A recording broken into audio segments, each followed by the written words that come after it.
హారతిస్తున్నావు తమ్ముడు, ఇది నాకు ఇవ్వట్లేదు, మార్పు కోసం హారతిస్తున్నావు.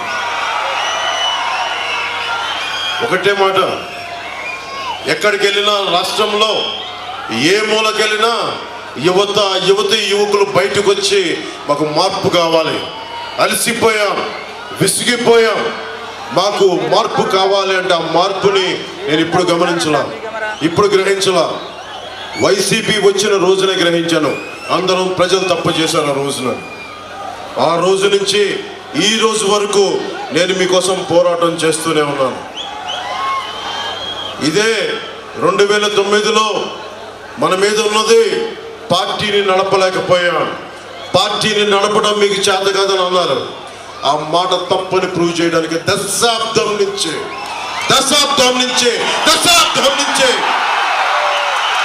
నిలబెట్టి చూపించాం, నిలబడి ఉన్నాం, మీ భవిష్యత్తు కోసం ఉన్నాం. యువతరానికి ఏ సంపద విడిచిపెట్టాం? యుద్ధము, రక్తము, కన్నీరు తప్ప, గాయాలు, బాధలు, వేదనలు తప్ప, కలలు తప్ప, పిరికితనం, మోసం తప్ప. కష్టాలు మనకి, సంపద పెద్దిరెడ్డి గారికి, మిథున్ రెడ్డి గారికి, జగన్ రెడ్డి గారికి. కష్టాలు మనకి, త్యాగాలు మనకి, బలిదానాలు మనకి. మీ కష్టం తెలుసుకున్నవాడిని, మీలో ఒకరిని. 30,000 మంది ఆడపిల్లలు ఆంధ్రప్రదేశ్ నుంచి గాయమైతే, అదృశ్యమైతే వీళ్ళకి పట్టదు.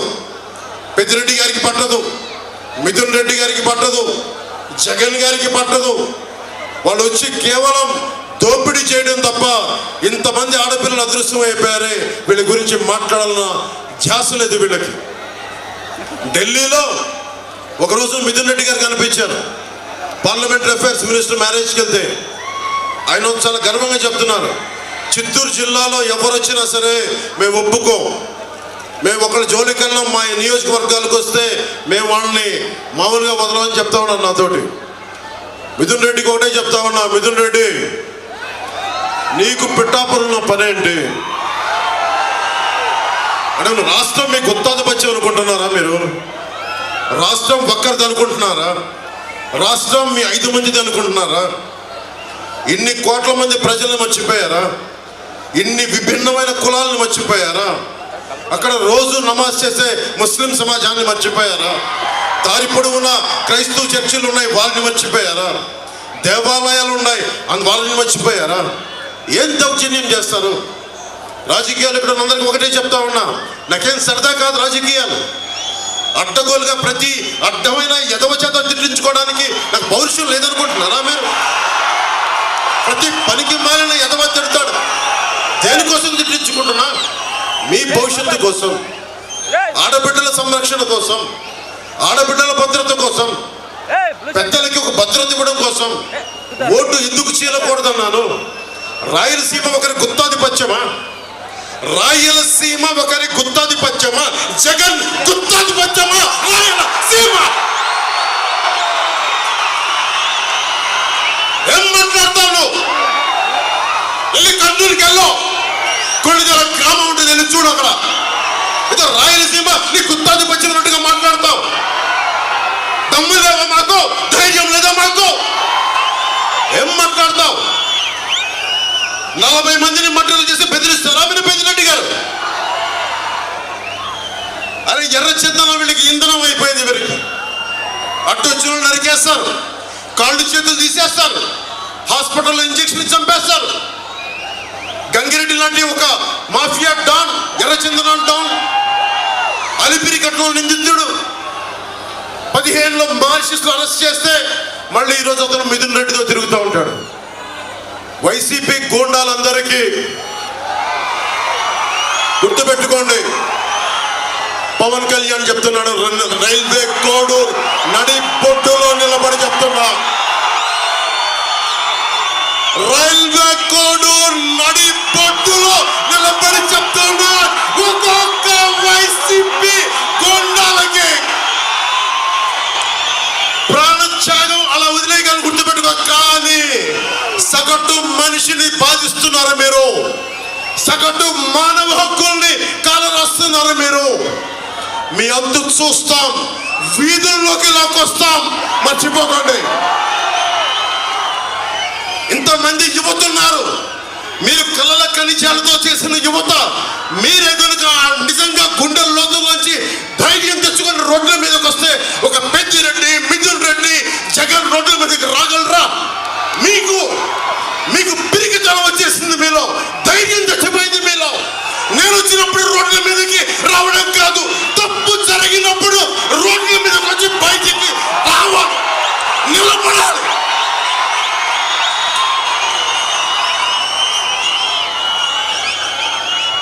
ధైర్యం లేని సమాజం కుళ్ళిపోతే, చచ్చిపోతే. రాయలసీమ ఇది, రాయులు ఏలిన సీమ ఇది. ఆ సీమ నుంచి వచ్చి మీరు భయపడతారంటే ఎట్లా? మీరు భయపడతానంటే ఎట్లా? భయపడకండి, నేనున్నా, మీకు అండగా ఉంటా. మీకు ధైర్యం లేకపోతే మార్పు రాదు. ఒకవైపు కిరణ్ కుమార్ రెడ్డి గారు ఉమ్మడి రాష్ట్రానికి ముఖ్యమంత్రిగా చేశారు, ఇంకొక వైపు ఆంధ్రప్రదేశ్ రాష్ట్రానికి, ఉమ్మడి ఆంధ్రప్రదేశ్ రాష్ట్రానికి ముఖ్యమంత్రిగా చేసిన వ్యక్తి. ఒకరు 14 సంవత్సరాలు, ఒకరు 3.5 సంవత్సరాలు ముఖ్యమంత్రులుగా చేసిన వ్యక్తులు. అలాంటిది 5 సంవత్సరాలు వచ్చిన వ్యక్తి, తండ్రి చచ్చిపోతే 2వ రోజు ముఖ్యమంత్రి కావాలని కలలుగన్న వ్యక్తి. ఆ వ్యక్తికి భయపడతారా మీరు? జగన్లో బ్లూ కలర్ రక్తం ఉంటుందా? జగన్ 6 అడుగులు 8 అడుగులు ఉండి అంటే ఏం దెబ్బ పడదా జగన్కి? ఎందుకు భయపడుతున్నారు మీరు? రాయలసీమ మీరు నేల అన్నం తింటున్నారు కదా, మీరు కూడా జొన్న కూడు తింటం లేదా? రాగి సంకటి తింటం లేదా? మీకు పౌరుషం రాదా? మీకు పౌరుషం రాదా? మీకు ఇంతేనా మీ పౌరుషం? పెద్దిరెడ్డికి భయపడతారా మీరు? మిథున్ రెడ్డికి భయపడతారా మీరు? పెద్దిరెడ్డి తమ్ముడికి భయపడతారా మీరు? గంగిరెడ్డికి భయపడతారా మీరు? అరే దమ్ము ధైర్యం ఏమైపోయింది రాయలసీమకి? అరే మీరు ఒకటే చేయండి, గొడవలు పెట్టుకోకర్లా, కత్తులు తీయక్కర్లా, కర్రలు తీయక్కర్లా. వచ్చే మనకి ఎన్నికలు వస్తున్నాయి. ఈ ఎన్నికల రోజున కమలం గుర్తుకి రాజంపేట ఎంపీ పార్లమెంట్ అభ్యర్థిగా కిరణ్ కుమార్ రెడ్డికి గుర్తేసేయండి. రైల్వే కోడూరు అసెంబ్లీ అభ్యర్థిగా జనసేన నుంచి ఆరవ శ్రీధర్ పోటీ చేస్తా ఉన్నారు, వారికి నిలబడండి. చెప్పాల్సిన మేజర్ సమస్యలని చెప్పారు, చంద్రబాబు గారు చెప్పారు.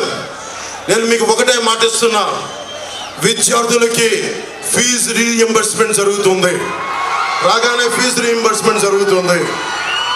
అలాగే సిపిఎస్ రద్దు మీద చంద్రబాబు గారు రేపు మేనిఫెస్టోలో చెప్తా ఉన్నారు, ఒక బలమైన పరిష్కార మార్గం కనుక్కుంటాం. అలాగే అడ్డగోలుగా విభజించారు జిల్లాల్ని, వాటిని సరిచేస్తాం. అలాగే ఇక్కడ ఏమైతే ఫుడ్ ప్రాసెసింగ్ యూనిట్స్ కావాలో, కోల్డ్ స్టోరేజ్లు కావాలో అవన్నీ చేస్తాం. ముఖ్యంగా ఇది జనసేన బాధ్యత. ఎమ్మెల్యే మన అభ్యర్థి కాబట్టి మరింత బాధ్యతగా ముందుకెళ్తాం. అన్నిటికంటే కూడా ఇక్కడ ఉపాధి అవకాశాలు పెట్టుకొని, మీకు తెలుసు కిరణ్ కుమార్ రెడ్డి గారు ఎంత అద్భుతంగా చేశారు చిత్తూరు జిల్లాని. ఆయన ముఖ్యమంత్రి హయాంలో ఒకప్పుడు ఒక 40 లక్షలు 50 లక్షలు ఎకరం ఈరోజు 12 కోట్ల రూపాయలకి వెళ్ళిపోయింది ఆయన పుణ్యమాని. అలాంటి చోట్ల పరిశ్రమలు రాలా, ఉపాధి అవకాశాలు రాలా, ఎక్కడికి పారిపోతాం? మాలాంటి వాళ్ళందరం వచ్చి రాజకీయ దురంధరులు చంద్రబాబు గారు ఎన్నో దెబ్బలు తిన్న వ్యక్తి, ఆటుపోట్లు ఎదుర్కొన్న వ్యక్తి. అలాగే ఆయన నిజంగా ఆయన అనుభవం రాష్ట్రానికి అవసరం. అందరం కలిసి వచ్చాం, ఈగోలు తగ్గించుకున్నాం, సైజులు తగ్గించుకున్నాం. ఎక్కడ నెగ్గాలో కాదు, ఎక్కడ తగ్గాలో తెలిసిన వాళ్ళు.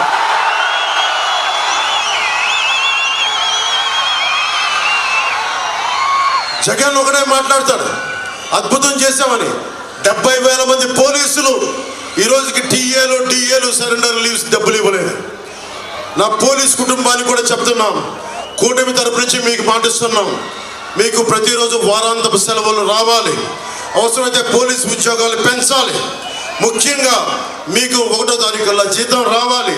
నేను చిన్నప్పుడు మా నాన్న ప్రభుత్వ ఉద్యోగిని కాబట్టి డిఏలు ఎంత కీలకమైనో నాకు తెలుసు. మీ డిఏల్ని జాగ్రత్తగా మీకు అందించే బాధ్యత కూటమి ప్రభుత్వం తీసుకుంటుంది. అలాగే ప్రతి ఒక్కరికి ఇది చెప్పాల్సినవన్నీ పెద్దలందరూ చెప్పారు. నేను ఒకటే మాటిస్తున్నా, ధైర్యం చచ్చిపోయింది ఈ సమాజంలో. ఇంతమంది ఆడపడుచులు ఉన్నారు, మీరే ధైర్యం నింపాలి. యువతకి ధైర్యం మీరే నింపాలి. వీరతలకం దిద్దాలి. ఒక్కొక్కరికి అన్యాయాలపైన అక్రమాలపైన ఎదురొడ్డి నిలబడాలని చెప్పి మీరే వీరతిలకం దిద్ది ఈ రాష్ట్రానికి రాయలసీమకి మీరే ధైర్యం నింపాలి. నేను మీకు మాటిస్తున్నా, మేము దెబ్బలు తినడానికి సిద్ధంగా ఉన్నాం, గాయాలు తినడానికి సిద్ధంగా ఉన్నాం. నేనైతే ప్రాణాలు వదలడానికి కూడా సిద్ధంగా ఉన్నాను. ఒకటే నాకు పిరికితనంతో ఉన్న సమాజం చిరాకు. నాకు పిరికితనంతో ఉన్న సమాజం చిరాకు. ధైర్యంగా ఉంటేనే మార్పు వస్తుంది. ధైర్యం ఉన్న చోటే లక్ష్మి ఉంటుంది. ధైర్యం ఉన్న చోటే సంపద ఉంటుంది. ధైర్యం ఉన్న చోటే అభివృద్ధి ఉంటుంది. మీరు భయపడిపోయి ఒక పెద్దిరెడ్డికి, ఒక మిథున్ రెడ్డికి, ఒక జగన్ రెడ్డి గారికి భయపడితే అస్సలు భయపడాల్సిన అవసరం లేదు. ఈ దేశం మనుషులు, ఈ దేశం మీరు సమగ్ర సంకల్పం, యువత ఈ దేశపు సమగ్ర సంకల్పం, కలల ఖనిజాలతో చేసిన యువత. మీరు భయపడతారంటే ఎట్లా? మేమున్నాం. బూతులు తిట్టే అసెంబ్లీ కాదు, గౌరవప్రదమైన అసెంబ్లీ. మన రైల్వే కొడూరు సమస్యలు కానీ, బ్రిడ్జి సమస్యలు కానీ, రోడ్ల సమస్యలు కానీ, తాగునీటి సమస్యలు కానీ అన్నిటినీ బాగు చేస్తాం, అన్నిటికీ నిలబడతాం. ఆయన ముఖ్యమంత్రిగా ఉన్నప్పుడు కిరణ్ కుమార్ రెడ్డి గారు 1000 కోట్లు, 1500 కోట్లు, 2000 కోట్లు ఇచ్చిన వ్యక్తి. కానీ దాన్ని సరిగ్గా సద్వినియోగం చేసుకోలేకపోయాం. చంద్రబాబు గారు ఉన్నారు, కిరణ్ కుమార్ రెడ్డి గారు ఉన్నారు, చాలా బలమైన నాయకులు ఉన్నారు, కేంద్రంలో మోదీ గారు ఉన్నారు. మేమందరం కలిసి ఒకటే నిర్ణయించుకుంటాం, మీకోసం సేవకుల్లా పనిచేస్తాం. మేము మీ బాధ్యతని మా భుజాలపైన పెట్టుకొని మా ఒళ్ళు ఉంగిపోయినా, మా వెన్నెముక విరిగిపోయినా మీకోసం పనిచేస్తాం. ఒకటే చెప్తా ఉన్నాం, ధైర్యంగా ఉండండి. మేమున్నాం. మార్పు తథ్యం. విజయనగరంకి వెళ్ళాం, శ్రీకాకుళంకి వెళ్ళాం, తిరుపతికి వెళ్ళాం. మొత్తం మారుమూల ఆంధ్రప్రదేశ్లో ఎక్కడికి వెళ్ళినా ఒకటే సంకేతం, మార్పు జరుగుతోంది. ప్రభుత్వం వస్తోంది, కూటమి ప్రభుత్వం వస్తోంది. వైసీపీ ప్రభుత్వం కింద పడి నేల రాస్తా వెళ్ళిపోతా ఉంది. మీరు బలంగా ఉండండి, ఏ మాత్రం ఆలోచించకుండా కూటమికి అండగా ఉండండి. ఎలాగో ప్రభుత్వం వస్తుంది, దాంట్లో అది తథ్యం. కానీ ఈరోజు మేము మిమ్మల్ని అడుగుతుంది, భారీ మెజారిటీలు కావాలి. వైసీపీకి భవిష్యత్తులో ఎన్నికలంటే భయపడాలి. డబ్బుకు లొంగనే కొత్త తరం ఇది, డబ్బుకు లొంగని మహిళా లోకం ఇది, డబ్బుకు లొంగని సరికొత్త నవతరం ఇది. అది మీరు చేసి చూపిస్తే తప్ప. నేను బయటకు వచ్చాను, చంద్రబాబు గారు బయటకు వచ్చారు, కిరణ్ కుమార్ రెడ్డి గారు వద్దనుకుంటే శుభ్రంగా ఇంట్లో ఉండిపోవచ్చు, హాయిగా రెస్ట్ తీసుకోవచ్చు. కాదని చెప్పి ఈ రోజున వచ్చారు. ఎందుకంటే మన నదులకి సరైన ఇది అనుసంధానం కావాలి, నదులు పంపకం సక్రమంగా ఉండాలి. ఇలాంటి సదుద్దేశాలతోటి ఈరోజు కిరణ్ కుమార్ రెడ్డి గారు వచ్చారు. మేమందరం మీకు అండగా ఉంటాం అని మనస్ఫూర్తిగా తెలియజేసుకుంటూ, కిరణ్ కుమార్ రెడ్డి గారిని మనకి కమలం గుర్తు మీద భారతీయ జనతా పార్టీకి తరఫున పోటీ చేస్తున్నారు, అఖండ మెజారిటీ తోటి రాజంపేట పార్లమెంట్ అభ్యర్థిగా గెలిపించండి. అలాగే ఆరవ శ్రీధర్ని మనకి జనసేన అభ్యర్థిగా గ్లాస్ గుర్తు మీద గెలిపించాలని మనస్ఫూర్తిగా కోరుకుంటూ, కూటమి వైసీపీ అవినీతి కోటని, గుండాల కోటని బద్దలు కొడుతున్నాం. మనం ప్రభుత్వంలోకి వస్తున్నామని తెలియజేసుకుంటూ, జై టీడీపీ, జై బీజేపీ, జై జనసేన. భారత్ మాతా కీ, భారత్ మాతా కీ, భారత్ మాతా కీ.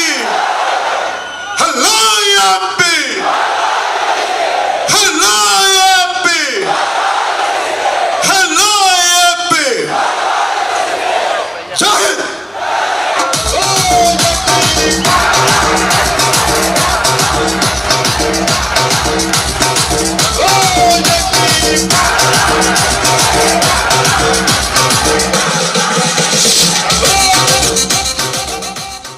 SLR న్యూస్ ను సబ్స్క్రైబ్, లైక్ అండ్ షేర్ చేయండి. మరిన్ని మంచి వీడియోలకు ప్రోత్సాహాన్ని ఇవ్వండి.